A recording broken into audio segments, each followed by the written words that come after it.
O Senhor esteja convosco. Ele está no meio de nós. Proclamação do Evangelho de Jesus Cristo segundo João. Glória a vós, Senhor. Naquele tempo, houve um casamento em Caná da Galileia. A mãe de Jesus estava com ele. Também Jesus e seus discípulos tinham sido convidados para o casamento. Como o vinho veio a faltar, a mãe de Jesus lhe disse: eles não têm mais vinho. Jesus respondeu-lhe: mulher, por que diz isto a mim? Minha hora ainda não chegou. Sua mãe disse aos que estavam servindo: fazei o que ele vos disser. Estavam 6 talhas de pedra colocadas aí para a purificação que os judeus costumam fazer. Em cada uma delas cabiam mais ou menos 100 litros. Jesus disse aos que estavam servindo: enchei as talhas de água. Encheram-nas até a boca. Jesus disse: agora tirai e levai ao mestre-sala. Eles levaram. O mestre-sala experimentou a água que se tinha transformado em vinho. Ele não sabia de onde vinha, mas os que estavam servindo sabiam, pois eram eles que tinham tirado a água. O mestre-sala chamou então o noivo e lhe disse: todo mundo serve primeiro o vinho melhor, e quando os convidados já estão embriagados, serve o vinho menos bom. Mas tu guardaste o vinho melhor até agora. Este foi o início dos sinais de Jesus. Ele o realizou em Caná da Galileia e manifestou a sua glória, e seus discípulos creram nele. Palavra da salvação. Glória a vós, Senhor.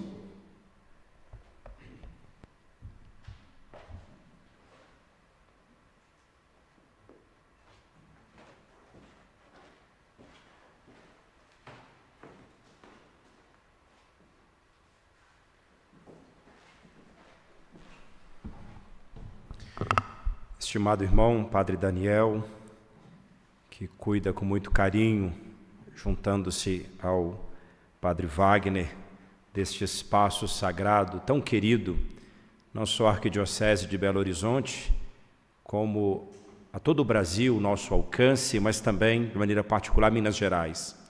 Estamos nesse tríodo nos preparando para celebrar já 65 anos que Minas Gerais foi dedicado, este estado tão querido, ao patrocínio e ao cuidado da Mãe da Piedade.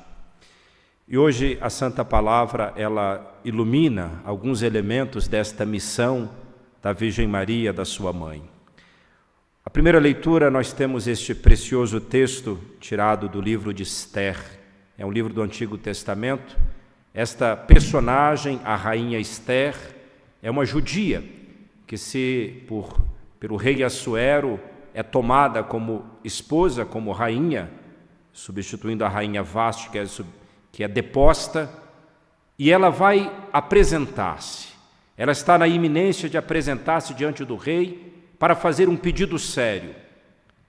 O homem importante de Assuero, chamado Amã, tinha decidido que iria matar todos os judeus. E a rainha Esther, judia, sente isto como algo que ela deve interceder, ela deve pedir. E ela então se apresenta, antes de tudo, diante do Senhor. É uma oração maravilhosa essa que escutamos, podemos fazê-la nossa também. A rainha Esther diz: Senhor, eu ouvi nos livros sagrados que Tu libertas até o fim. Eu sei, Senhor, que Tu és capaz de nos libertar. Eu estou órfã, venho pedir para o meu povo, peço também por mim. Texto maravilhoso de oração de intercessão.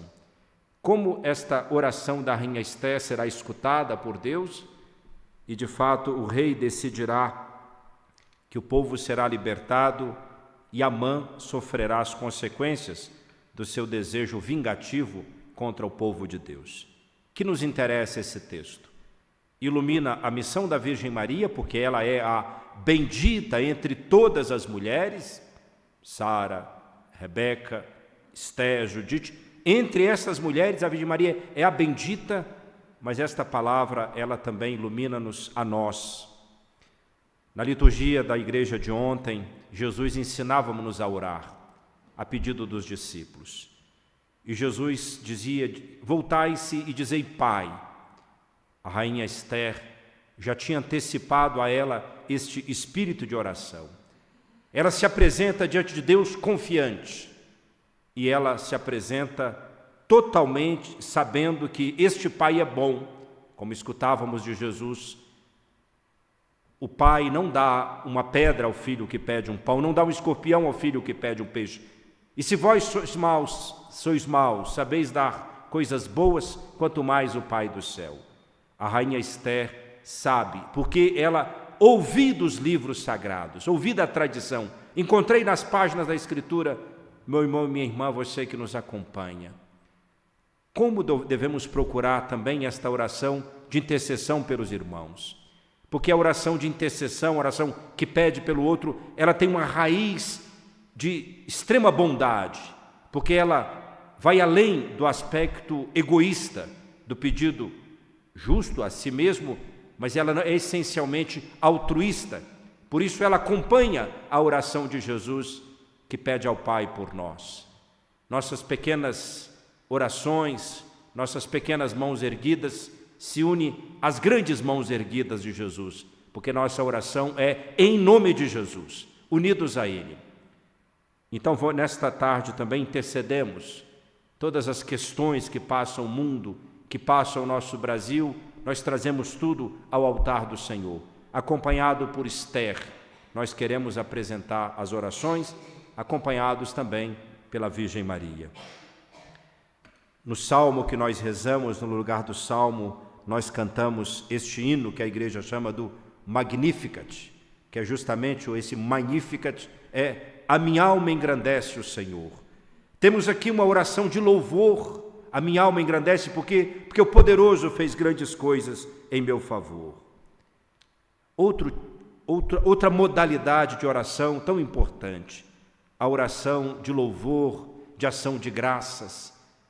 A missa, ela é essencialmente uma oração de ação de graças. Ação de graças pela bondade de Deus, pela obra que Ele fez, a sua obra redentora no seu Filho. O Pai nos redimiu em Cristo. Nele, dando-nos o Espírito, nos fez filhos. Somos filhos, já somos filhos, e o que seremos ainda não foi revelado. Olhos não viram, ouvidos não ouviram, coração humano nem sequer pressentiu, mas desde já somos filhos em Cristo. Por isso a missa, uma ação de graças. E nós entramos na escola da Virgem Maria e aprendamos a agradecer. O apóstolo Paulo, na primeira carta aos Tessalonicenses, ele nos dá 3 conselhos. Por tudo dai graças. Orai sem cessar, estai sempre alegres, por tudo dai graças. Aprender a dar graças a Deus. Os braços da alma erguidos, agradecidos, sede agradecidos. Por que eu sou agradecido? Porque há um horizonte já aberto diante de nós, que a esperança nos faz vislumbrar como um desfecho bom, positivo em Deus. Há um abraço aberto diante de nós. Por isso nós unimos a Virgem Maria e dizemos: a minha alma engrandece o Senhor. E a Virgem Maria, ela é ícone da igreja. Na sua oração está toda a igreja orante. A doutrina católica sabe que a igreja e a Virgem Maria, aquilo que dizemos de uma, podemos de alguma maneira dizer de outra. A Virgem Maria, a Virgem fecunda, a Mãe Igreja, virgem na sua fé, recebida dos apóstolos, ela continua a gerar na pia batismal filhos de Deus. Esta oração é a oração da igreja. E que sabe que Deus age sempre assim. Deus continua depondo os poderosos e elevando os humildes, os mansos, os pequeninos, esses que sabem prever a ação de Deus, antever a ação de Deus, ou melhor, percebe a ação de Deus. O olhar do simples, essas coisas reveladas aos pequeninos. A Virgem Maria faz parte desses nepioi, desses pequeninos, esses humildes, esses confiantes como Esther. Confia tudo em Deus. Sabe que Deus não dorme nem cochila, aquele que é o guarda de Israel. O Senhor está por nós, e se Ele é por nós, quem será contra nós? confiamos. E a Virgem Maria é esta mulher confiante, sabe que Deus não abandona os seus. O Pai continua cuidando dos seus. No Santo Evangelho, esta página maravilhosa do capítulo 2, podemos geograficamente transportar-nos àquela cidade que está entre Nazaré e o lago de Genezaré, ali Cafarnaum, onde Jesus fará o seu lugar, a sua casa. No meio desta estrada está Caná, a cidade de Caná, na Galileia, no norte da Palestina. Lá teve um casamento, é um fato. Esse casamento foram convidados a Virgem Maria para ele, os discípulos de Jesus e Jesus, e veio a faltar vinho. Tem uma narrativa aqui. Jesus providencia, sim, mas esse texto tem um alcance extraordinário. Peguemos alguma coisa para nos alimentar nesta tarde. A intercessão da Virgem Maria. Meu irmão, minha irmã, a doutrina católica, não tenha dúvida, nada nela vai contra a Escritura. Se você achar que tem algo que vai contra a Escritura, é porque talvez você não entendeu profundamente. Precisamos ler, reler, porque a doutrina católica ela tem aderência. Os seus pilares se apoiam sobre a Escritura. É dela que emana essa Escritura que nasceu no seio da Igreja, o Novo Testamento, digamos, de maneira clara. Os apóstolos, a Igreja antecede. E nesta doutrina católica diz que a intercessão da Virgem Maria não rivaliza com o papel único de Jesus. Ele é o único mediador entre nós e Deus, entre nós e o Pai. Mas isso não é um problema, porque os santos são os membros nobres daquilo que é o corpo de Cristo. Jesus não é só, ele é a cabeça desse corpo, ele não é solitário. Desde a sua encarnação, com o mistério da sua redenção, vão se ajuntando tantos e tantas que são mergulhados na pia batismal. E nós somos o corpo de Cristo.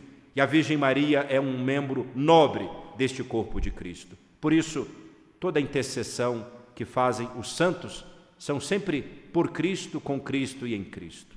Nunca ao lado, é em Cristo. Se estende essa sua ação.